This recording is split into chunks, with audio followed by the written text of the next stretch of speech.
और पश्चिम बंगाल में चुनाव के बाद हिंसा की जांच के लिए बीजेपी की 4 सदस्यीय टीम कोलकाता पहुंची। बीजेपी ने ममता सरकार से सवाल पूछा है कि चुनाव बाद सिर्फ बंगाल में ही हिंसा क्यों होती है।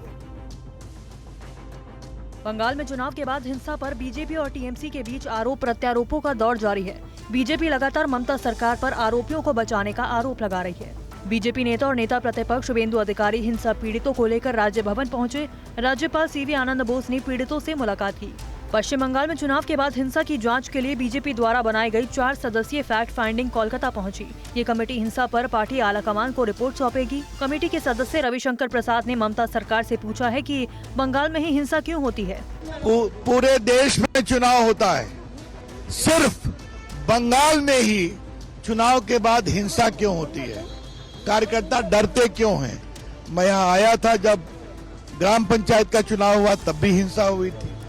विधानसभा का चुनाव, तब भी हिंसा हुई। आज फिर हिंसा हो रही है।